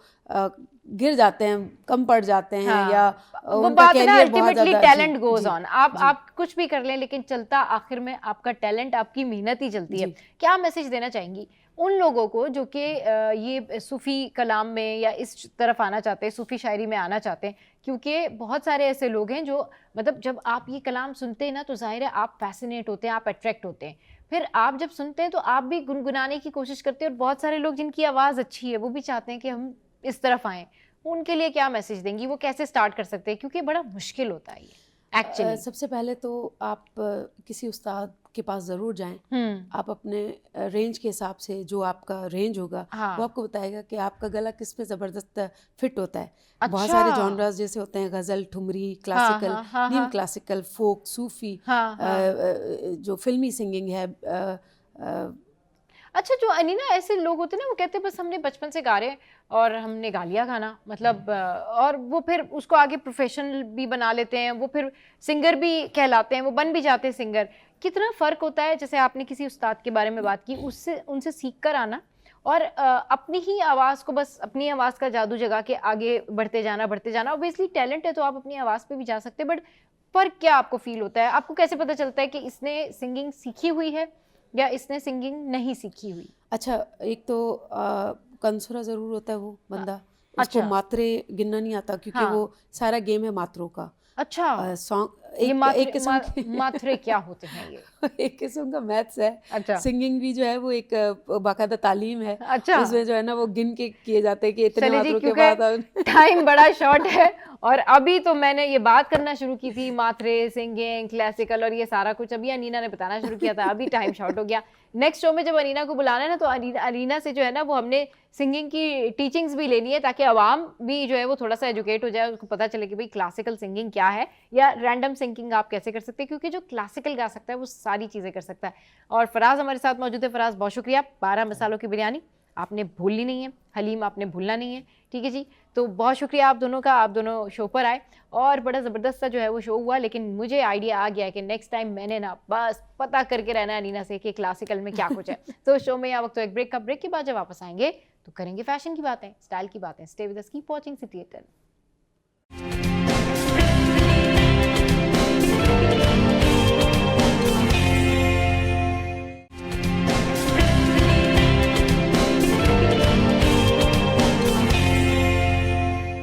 वेलकम बैक। तो जनाब इस वक्त आप देख रहे होंगे, बल्कि कुछ कुछ आपको नज़र आ भी रहा होगा कि मेरे इर्द गिर्द जो है वो कपड़ों की बहार है।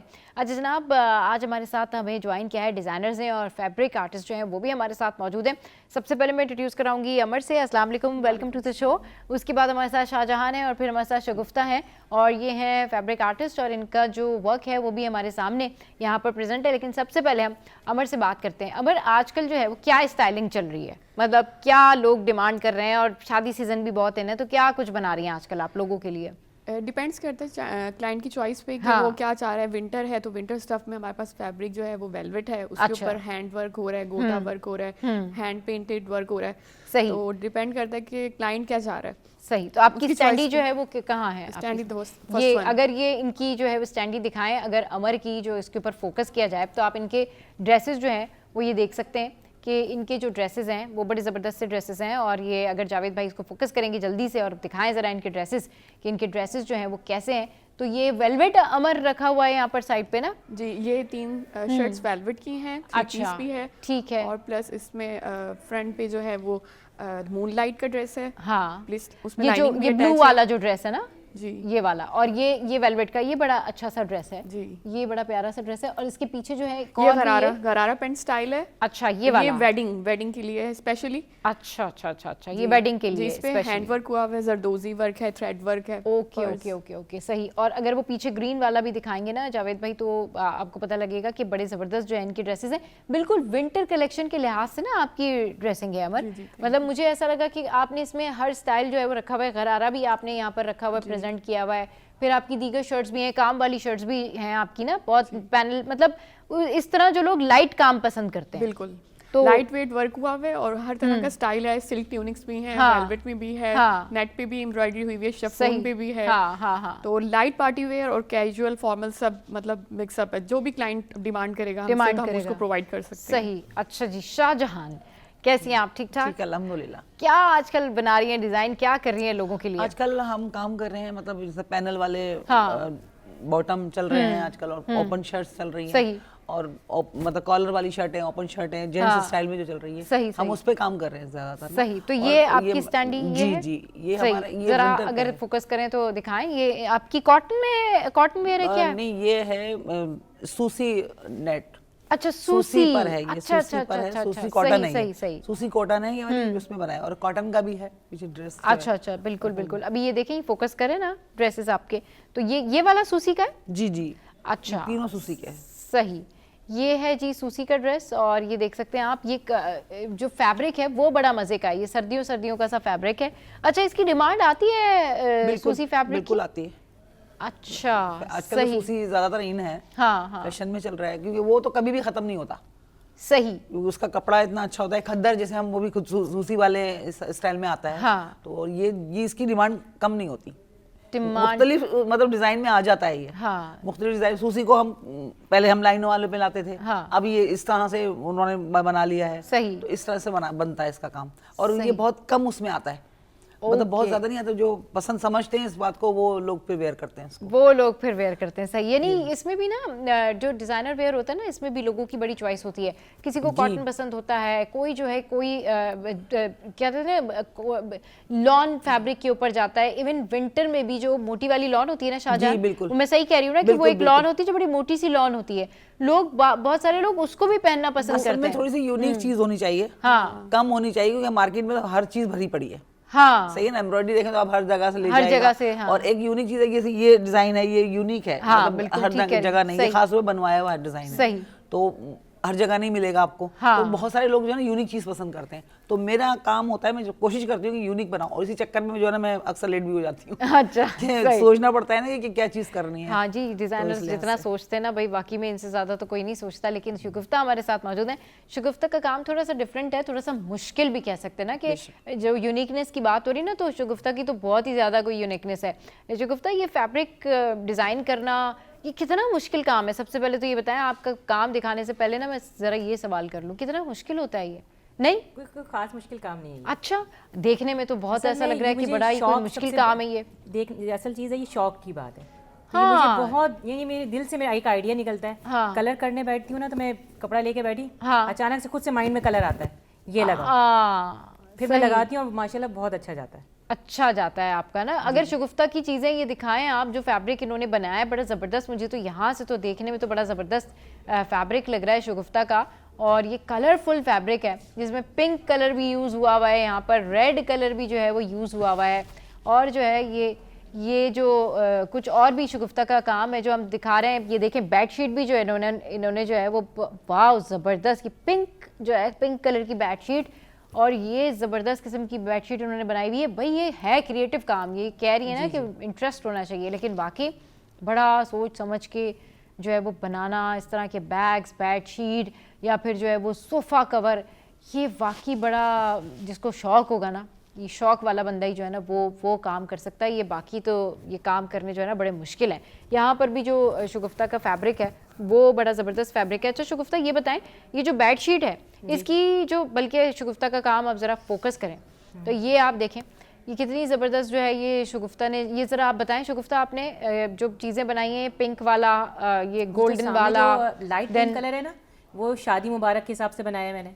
अच्छा, ये कौन सा वाला? ये जो पिंक वाला लाइट बेबी पिंक जो है। अच्छा, बेबी पिंक। हाँ, ये शादी मुबारक के हिसाब से। उसके नीचे जो ग्रीन कलर आपको दिख रहा होगा, ग्रीन कलर का कुशन्स हैं, माइयों के हिसाब से मैंने बनाया। बिल्कुल नीचे ग्रीन कलर है। हाँ, अब ये जो है इधर मैंने ये गोल्डन कलर के आपको कुशन्स देख रही हैं। हाँ, इन सब की बेडशीट्स भी अवेलेबल हैं।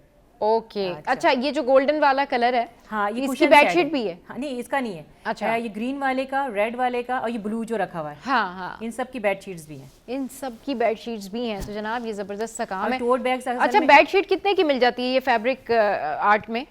जो मैं सेल करती हूँ, हाँ बिल्कुल, मैं 6000 से 7000 तक सेल करती हूँ। 6000 से 7000 तक, इसलिए कि किंग साइज बेडशीट होगी। ब्रांड में भी तो इतनी ही महंगी मिल रही है शगुफ्ता। असल में कुशन्स का क्या फर्क हुआ? देखिए, डिजाइनर तो बंदा जो अपने पसंद से सोचता है, वो ये सोचता है ना कि भाई जो हम जिस डिजाइनर से बात कर रहे हैं वो डिजाइनर जो है वो हमें कम पैसों में और अच्छी चीज। मेरी बात सुनिए ना, 2 कुशन्स कवर होंगे, 2 पिलो कवर होंगे और किंग साइज बेडशीट होगी। अच्छा, सही। आप जब इसको, अल्हम्दुलिल्लाह मेरी बाहर भी गई है बेडशीट, और फैब्रिक, कपड़ों का, क्लोथिंग हर लिहाज से बेस्ट है। हर लिहाज से बेस्ट है। चलिए जी, अमर से बात करते हैं। अमर, ये बताएं कि अभी आपके पास क्या डिमांड आती है? अभी तो मैंने आपके ड्रेसेस देखे, आपके ड्रेसेस बाकी जो है ना बहुत अच्छे हैं। और ये पिंक वाला जो है ना, ये अगर मेरे कैमरामैन मुझे ये ड्रेस दिखाएं या ये ब्लू वाला जो है वो मुझे दिखाएं तो मैं यहाँ पर आपको दिखा सकती हूँ कि ये बड़े ज़बरदस्त इन्होंने ड्रेसेस बनाए। क्या सोच के ये जो आप कलर चूज़ करती हैं, विंटर सीजन के कलर्स अलग, समर के कलर अलग, ऐसा कुछ होता है? असल में मेरे माइंड में भी एक ही आइडिया होता है कि मुझे भी कुछ यूनिक बनाना है, जैसे क्लाइंट उसको क्लिक करे कि हाँ भाई हमें ये पसंद आ रहा है और हमें यही लेना है। तो ऑर्डर्स पे भी डिपेंड करता है। अभी जो मेरा ये लेटेस्ट है ऑर्डर, ये ऑर्डर का ड्रेस है जो क्लाइंट का ऑर्डर है, अभी कुछ ही दिन में मैं उसको शिप करूंगी। तो बस ये है कि स्टार्टिंग से ही मेरा एक माइंड था कि मैंने कुछ यूनिक बनाना है तो सब में डिफरेंट लगे। और जब आप रेडी टू वेयर ले रहे होते हैं उसमें ये होता है कि सब चीज़ें एक सी होती हैं, तो अगर आप थोड़ा सा डिफरेंट आइडिया क्रिएट कर दें, क्रिएट करके खुद से बनाएं, तो उसमें ये होता है कि वो क्लाइंट को ज़्यादा पसंद आ रहा होता है। सही, क्लाइंट को वो ज़्यादा पसंद आ रहा होता है। बिल्कुल। अच्छा शाहजहां, आप ज़रा ये बताएं कि आप क्योंकि यूनिक काम करती हैं, सिंपल, मुझे जो समझ आया सूसी या सिंपल वर्क आपका होता है, तो क्या इसकी डिमांड आती है? आजकल लोग इतने सिंपल कपड़े मांगते हैं। चलिए मैं उन लेडीज की बारे में बात नहीं कर रही, ऑब्वियसली जिनका थोड़ा वो होता है ना कि वो तकरीबों में या अपनी चॉइस ही उनकी डिसेंट होती है, लेकिन मोस्टली आजकल लोग ना हैप्पी गो लकी टाइप के ही कपड़े मांग रहे होते हैं कि थोड़ा शार्प कलर हो, चौक इस तरह के हों, मतलब आजकल फुल क्रिएटिविटी चाहिए कपड़ों में लोगों को। असल में ये भी तो अब यूनिक जो हमने बनाया है कपड़ा, हमारा यूनिक है। अब इसको हम उस पर फंकी भी लगा सकते हैं, कोई डिजाइनिंग भी कर सकते हैं। अब मिसाल कोई कपड़ा किसी को पसंद आ गया कि भाई इसमें हमें जो है ना फंकी कलर्स चाहिए या कोई डिजाइन चाहिए, तो वो फिर हम उसको करके देते हैं। सही। तो ज्यादातर हमारा ऑर्डर पे काम होता है ना, किसी ने ऑर्डर दिया अभी हमें ये चीज चाहिए, तो उसको फिर हम बना के देते हैं। मतलब बना के रखते नहीं है, मगर हम ऑर्डर पे ज्यादातर काम करते हैं। हमारे यहाँ ऑर्डर पे, क्योंकि मेरे पास पूरा एक सेटअप बना हुआ है, पूरा सेटअप पे मेरे पास लेबर है, सब एम्ब्रॉयडरी वाले हैं, सब है। तो वो जैसे डिमांड आती है ऐसे काम होता है। फिर डिमांड के जो लोग होते हैं ना, फिर उनको हम मतलब पब्लिक नहीं कर सकते ना। ये होता है ना कि पब्लिक डिमांड जो आती है हम उस पर डिपेंड कर रहे होते हैं। अच्छा, मेरा हम उसको सैंपल शो करेंगे, आप वो उसको क्या पसंद कर रहा है, उसको कह रहे थोड़ा सा और ऐड कर दें, आप इसमें डिजाइनिंग ऐड कर दें। और दूसरी बात ये कि आजकल लोग थोड़ा कंफर्ट भी तो देखते हैं। अगर कंफर्ट है फैब्रिक में देखते हैं, ऑब्वियसली कंफर्ट देखते हैं, और दूसरा कॉस्ट इफेक्टिव होना चाहिए। अच्छा, मसला सारा ये है ना कि आजकल जो एक इशू है ना वो ये है कि अब लोग क्या होते हैं, डिजाइन्स तो ज्यादा देखते हैं, लेकिन जो कपड़ा है ना उसकी क्वालिटी देखनी चाहिए। बहुत सारे लोग क्या करते हैं, बहुत हैवी डिजाइन जो है ना वो बहुत लो क्वालिटी वाले कपड़े पे बनवा लेते हैं। तो वो डिजाइन तो अच्छा लग रहा होता है, लेकिन पहनने के बाद उसका जो कट है या जो उसका कपड़ा है ना वो नहीं अच्छा लगता। अगर आपने अपना ड्रेस डिजाइन करवाना है भाई, तो सबसे पहले ना कपड़ा भी महंगा वाला लें, अच्छा वाला लें। महंगे से मुराद ये होती है कि जो आप पे अच्छा लगे, और फिर उसके बाद आपने जो डिज़ाइन करवाना है वो फिर आप डिज़ाइनर को अपना थॉट, अपना बजट, जो कुछ भी है वो आप बता दें, तो डेफिनेटली फिर आपका ड्रेस बन जाएगा। मगर जो लोग ये करते हैं ना बस कि हमें ये डिज़ाइन चाहिए, सस्ता सा कपड़ा उठा लिया, फिर वो कपड़ा बाद में ना वॉश करने में आ रहा है, ना दोबारा पहनने में आ रहा है, वो कपड़ा आपके जो है ना अच्छा भी नहीं लग रहा आपके ऊपर, लेकिन बस आपने वो डिज़ाइन लिया और उसको कॉपी कर लिया जस्ट बिकॉज ऑफ दैट कि किसी ने पहना हुआ था। नहीं, आपने वही पहनना है भाई जो आपके ऊपर अच्छा लगता है। अच्छा, बास कपड़ा ऐसा होता है ना कि आपका फिगर है, वो आप अगर दुबले हैं तो वो आपको दुबला ही दिखाए, अगर आप मोटे, आपने मतलब मोटे हैं और आपने कपड़ा ऐसा पहन लिया और मजीद मोटे लग रहे हैं, तो वो भी फिर बेहतर नहीं लगता है ना। फैब्रिक भी आपका ऐसा होना चाहिए, बिल्कुल सही। फैब्रिक से जो ना आप अगर मोटे हैं तो आप लगेंगे स्लिम है, आप स्लिम है, तो बास कपड़ों से भी आप मोटे लगते हैं, मोटे लगते हैं। तो कपड़े का भी होता है, सारा कपड़े का भी होता है। अच्छा जी शगुफ्ता जी, आप बताएं कि ये जो आप फैब्रिक पेंट करती हैं, आपने बता दिया भाई ये तो आपका पैशन है, आपको बड़ा आसान लगता है, लेकिन जो लोग अब इस फील्ड में आना चाहते हैं, ये फैब्रिक पेंट करना चाहते हैं, यानी फैब्रिक का काम करना चाहते हैं, जैसे अभी बैठे बैठे मैं सोच रही थी कि मेरे घर में मेरे पास बहुत सारे ऐसे जो है ना वो कपड़े हैं, सादी सादी बेडशीट्स हैं जो अम्मी की मैं ख़राब कर सकती हूँ और तजर्बा कर सकती हूँ। भाई कोई ये काम करना चाहे तो उसको क्या करेगा, वो बाहर से जाके स्टिकर लाएगा और चिपका देगा, क्या करे? नहीं, ऐसा नहीं है, बहुत आसान काम है। आपने ट्रेस करना है, सब फर्स्ट ऑफ ऑल ट्रेस किया और ब्रश उठाया और जो माइंड में आएगा ना कलर वो करें। अच्छा, हाँ, मतलब जब जैसी जो माइंड में जो कलर आता है ना वो बहुत बेहतरीन कलर होता है। ओके, नहीं तो ये ब्रशिंग करने का, ये पेंट करने का भी तो कोई खास तरीका होता ही है ना? जी जी जी जी, तारा तरीका होता है। हम फिर फैब्रिक पेंट होते हैं जो वॉशेबल, ये सब वॉशेबल है मेरा तमाम। अच्छा, ये सब वॉशेबल काम है। जबरदस्त। अच्छा, ये वॉश भी हो जाएगा? जी जी, वॉशेबल है। बाजी ये तो जबरदस्त काम है, यानी कि आप अगर क्रिएटिविटी दिखाना चाहें और अगर आपने कुछ गलत कर भी दिया है तो वॉश करें और वापस रख दें। अच्छा, वो चीज़ देखिए, ये पाउच आप देख रही होंगी आगे। जी जी बिल्कुल, मुझे नजर आ रहा है। पेंसिल पाउच चाहिए। हाँ, इस तरह से लेडीज भी मेकअप पाउच भी बनवा लेती हैं। अच्छा, ऑर्डर पे ग्रेट। ये बड़ा इस पे लिखा हुआ क्या है आपने? राइमा। अच्छा, ये कोई आपकी क्लाइंट वगैरह है? ये ऑर्डर पे। वाजिबा, अगर आपने मेकअप पाउचेस बनवाने हैं, उसके ऊपर अपने फेवरेट लव्ड वंस के नाम लिखवाने हैं, या आपने कोई भी जो है वो वहाँ पे कुछ भी करवाना है, तो आप ये मेकअप पाउचेस भी बनवा सकते हैं शगुफ्ता से। जी, और उसकी आप नीचे देख रहे होंगे मास्क है, लोग मास्क देके कढ़ाई कर रहे हैं। मास्क बिल्कुल, हाँ। अरे मास्क से जो है ना वो तो बस जो यादें जुड़ी हुई हैं हम सबकी, बहुत डिफरेंट यादें जुड़ी हैं। लॉकडाउन के बाद से लोग तो मास्क अब रेगुलर वेयर करने लगे। बड़ी अच्छी बात है कि जी अब लोग मास्क वेयर करते हैं, थोड़ा पोल्यूशन से भी बच जाते हैं। बहुत शुक्रिया आप लोगों का। हाँ भाई, और क्या, मैंने खुद वेयर किए हैं मैचिंग मास्क। जब ये कोरोना था तो मैं मैचिंग के जो है ना वो मास्क लगाती थी। बहुत शुक्रिया आपका अमर, शाहजहान और शगुफ्ता हमारे शो पर आई, और आज हमने आपको बताया कि आप फैब्रिक आर्ट कैसे कर सकते हैं और क्या डिज़ाइन है। डेफिनेटली मुझे जो यहाँ पर सब नज़र आया, मुझे ये लगा कि अगर लोग डिसेंट ड्रेसिंग करना चाहें तो वो भी कर सकते हैं, उसके लिए जो है वो कांटेक्ट कर सकते हैं शाहजहान को। इसके अलावा जो मल्टी ड्रेसेस हैं हमारे पास, वो हैं यहाँ पर अमर के, तो you can contact all of them. आज के शो से फिलहाल इतना ही, और आपको आज का शो कैसा लगा ये हमारी सोशल साइट पर आपने बताना है, इंस्टाग्राम पर बताना है मेरे। और इसके अलावा अपना बहुत ख्याल रखें, अच्छा सा वीकेंड गुजारें। मंडे को लेकर आएंगे आपके लिए बहुत सारी टॉप स्टोरीज और ढेर सारी बातें। Keep watching City at 10।